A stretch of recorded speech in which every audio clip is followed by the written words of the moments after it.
Welcome to the Imaginative Storm Writing Prompt of the Week session. I'm James Nave. I'm Allegra Houston. And on Saturdays, we gather with a group of writers and we work for an hour. And in that hour time frame, we work with an image, we generate some words, we spend 10 minutes writing something on the paper, and then we read. So we're going to do the same thing with you now. And as you see, we're not in the same room. Nave's in New York. I'm in Taos, New Mexico. We do this wherever we are in the world, and people from all over the world join us. Today, we had somebody in France outside of Paris, and we had somebody in South Africa. We had some people from Canada and from all over the US. So, whatever time zone you're in, if you can manage to join us at 10 a.m. US Mountain Time on any Saturday morning, we would be really pleased to see you. So what we would like to do now is to show you the image we shared with our group on this morning, and would like to ask you to take 2 minutes, we'll time it, and generate some words that pop in your imagination based on your response to the image that we're going to show you. A list of words. They don't have to have anything to do with the image at all or anything to do with one another. Maybe some of them are short phrases, 2 or 3 words, but keep them to a list. This is not joined up writing yet. So here comes the image, and your 2 minutes begins now.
So after everyone sees the image, what we do is go around the Zoom room and ask each person to give us one word or very short phrase from their list, which we include on a community list. Everyone writes the community lists down on their page, so they have the community list and their personal list. So what we would like to do now is to share our community list with you, so you will have both lists to work with. So Allegra is going to read our community list now.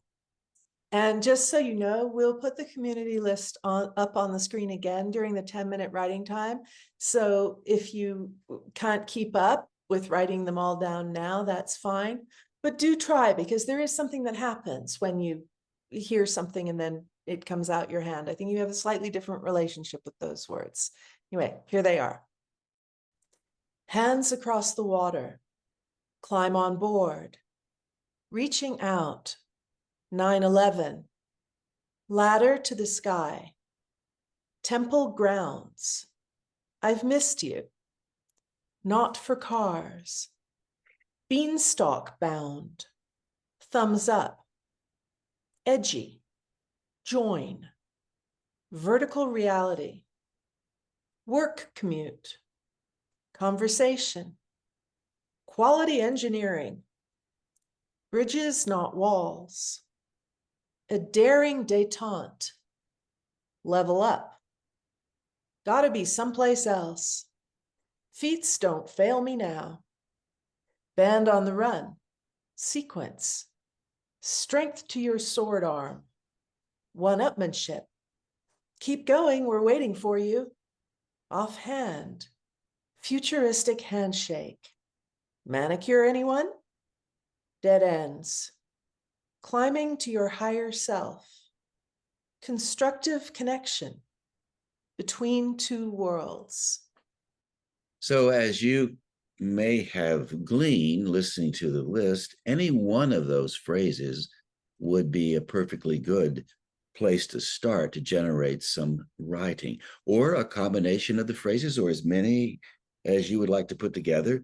Any of those combinations will work. So, what we would like for you to do now is to get ready to generate 10 minutes worth of writing using your imagination as the guide, along with cueing from the words that you have in front of you. Excuse me, I sneezed. I'm having allergies at the moment.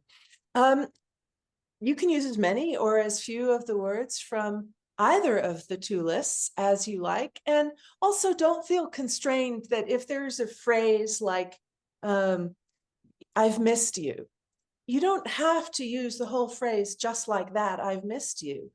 For example, that this morning I did a whole riff on just the word miss, which I got from that phrase, but I don't think I ever wrote, I've missed you. So feel free to use these words any way you like. You can, toss them all up in a heap and have them come down into something that's completely incoherent. And if that gives you pleasure and enjoyment, that's what you should do. Or you can use lots of the words, or you can just use one to start off with. Poetry, prose, long, short, write fast, write slow, whatever you like. Just let your imagination take the lead. Don't try and direct it and say, oh, I should do this, or I should do that, or that's wrong, or that's not good enough. Just let your imagination pop and play with all of these words and the ideas that they spark in your mind. And however you go about it, your 10 minutes begins now.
So after everyone writes their work and they have it in front of them, brand new work, never existed before, we go into Zoom rooms and everybody has a chance to read the work aloud to the people in the Zoom room.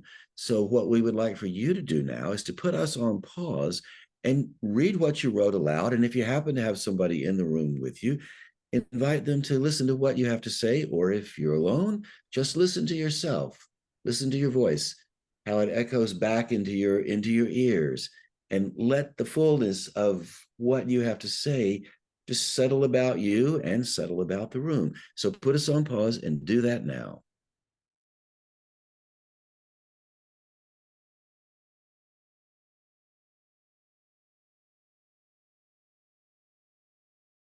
Before we go any further, I want to credit the image that we worked with today.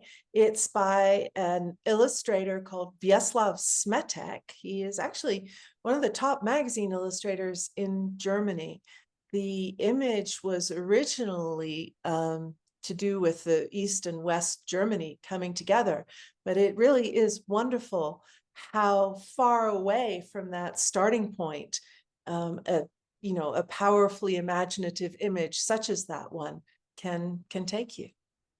In fact, one of the members today said instead of handshaking, she thought it was an embrace, which none of us had thought of until she pointed it out. Lots of ways to look at things. That was the shape of where well, it's the other way around, of course, your vision of your two thumbs if you were embracing someone. So we would also like to encourage you, if you like what you wrote today, to post it on our Circle site. You can find the link to the Circle if you go to imaginativestorm.com and scroll down to the bottom of the homepage, or go to the community page. You'll see Prompt of the Week. That's what this is. And click on that. It will take you to that space on the Circle. By the end of today, Smetek's image will be posted on there, and people will be posting what they wrote to that image in comments attached to that image. And then you can reply to people's posts, to comment, to tell people what you appreciate about what they wrote. All this work was written in 10 minutes, so criticism is just not even appropriate, but appreciation is, and that's what builds up your confidence as a writer. It's what develops your voice. It's what helps to retrain your inner critic into your inner coach. Appreciation is very important and underused in schools, and we all think that, critique is supposed to mean criticism. It isn't. If you don't appreciate what's good about something, who cares what you think isn't good? Frankly, that's one of my rules of editing. So thank you ever so much for engaging with this. And when you go to imaginativestorm.com, you'll find all kinds of resources that will help you move your writing along. Here's a book, Write What You Don't Know. Allegra and I put that together in the last 3 years during the COVID bubble time. So we have that, plus a lot of other things, and an opportunity to reach out to us through the contact page. We'd love to hear from you. Send us an email. Meanwhile, thanks for being with us today, and we hope you come back sometime very soon.